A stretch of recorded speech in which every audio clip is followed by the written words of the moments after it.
So the last time I talked about Arizona on this show, there were a select few Wildcat fans that were not particularly happy with me. They, like North Carolina, who I was talking about earlier, have a win total of 7.5. And Arizona's win total was 8.5, and it's been reduced down to 7.5 according to our friends at FanDuel. My contention is that Arizona is going to be a bowl team. I don't expect a cataclysmic sort of drop-off in Brent Brennan's first year at the helm.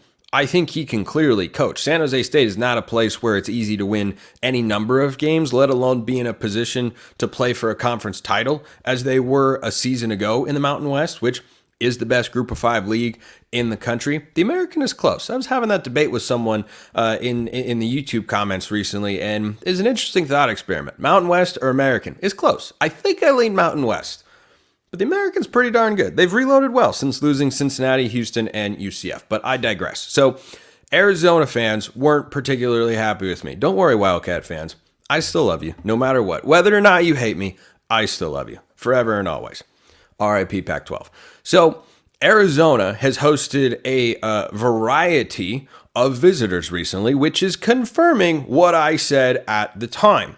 Now, remember, the transfer portal is closed to enter, but you can exit the portal anytime you want. You're still going to see teams pull players out of the transfer portal. Tomorrow, we're going to talk with Roman Tomashoff of Locked On Huskies about a couple of moves that they've recently made in the transfer portal. And if you're a team still adding players right now, you feel like you have got serious needs. And what do you know? Arizona had a group of visitors that included, according to Matt Zenitz of 24/7 Sports, Florida linebacker Manny Nunnery, Ole Miss running back Kedrick Riscano, Arkansas running back Isaiah Augustov, Miami cornerback Demetrius Freeney, and Stanford linebacker Lance Kennelly. So that's a pretty solid host of guys who are former blue chip recruits or highly rated guys. 2 linebackers, 2 running backs, and a corner.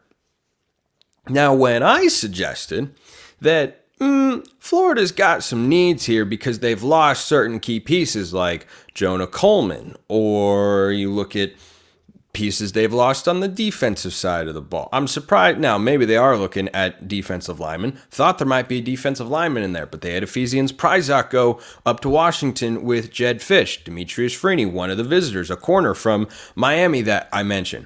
I think this is a smart move if you're Brent Brennan and company.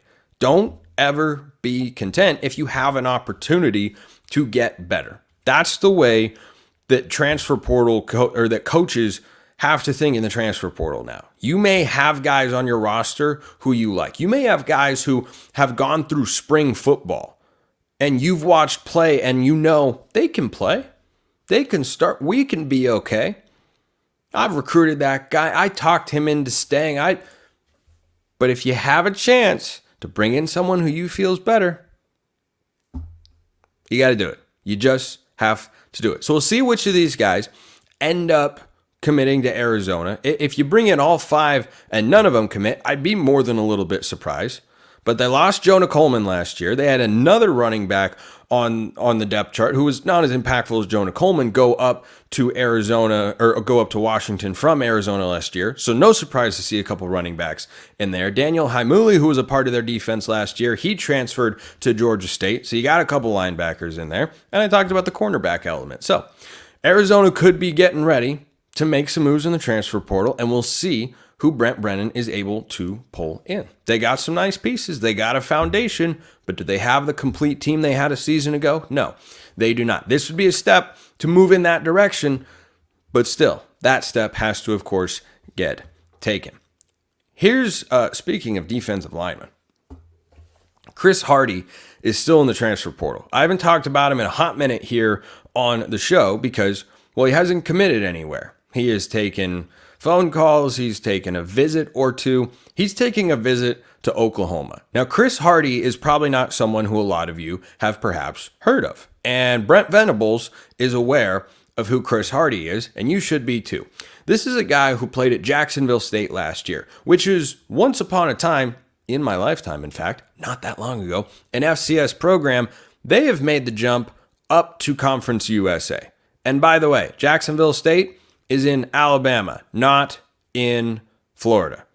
Jacksonville State, not exactly a premier program yet, but did a nice job jumping up to the FBS level. And Chris Hardie was a big reason for that, playing along the defensive line.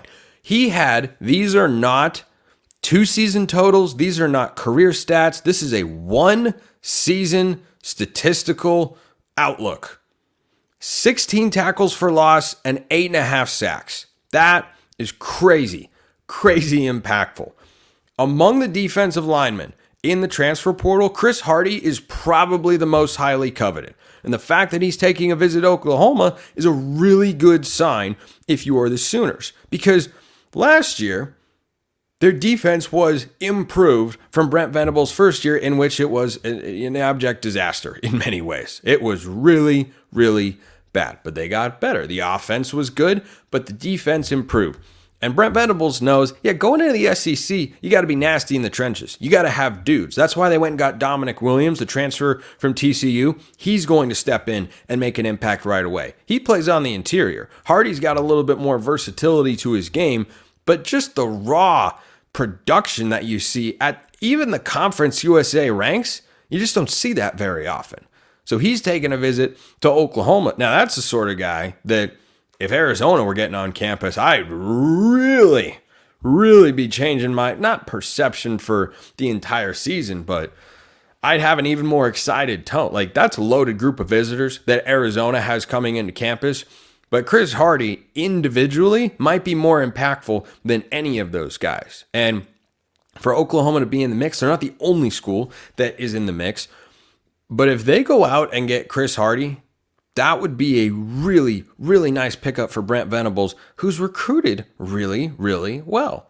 And I think Oklahoma can make some noise in their first year in the SEC.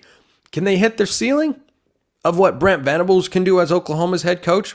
I don't think so. That'd be asking a lot of a first-year starting quarterback in Jackson Arnold and going into the SEC with a revamped, new-look offensive line. They got Brandon Hickman, the SMU transfer offensive lineman, to help stabilize that position. That's great. I think that was a really, really nice pickup for the Sooners. And I talked about it at the time, how that's going to help them make more of a splash than people might realize going into their first year in the SEC. Their win total is 7.5. And they got some notable games on their schedule, including at Auburn. That could be a heck of a football game. A classic SEC battle if we've ever seen one there. But those names in the transfer portal. Again, Arizona, Manny Nunnery, the linebacker from Florida. Ole Miss running back Kedrick Riscano. Arkansas running back Isaiah Augustov. Miami corner Demetrius Freeney. Stanford linebacker Lance Kennelly. Those are the guys visiting Arizona. But Chris Hardie visiting Oklahoma could be more impactful than any one of them individually. And if he goes to the Sooners, that defensive line suddenly is looking pretty darn good for a guy who knows a thing or two about coaching the defensive side of the football. UCLA is not a program I am high on going into 2024 or even beyond 2024, but I don't hate what they're doing right now.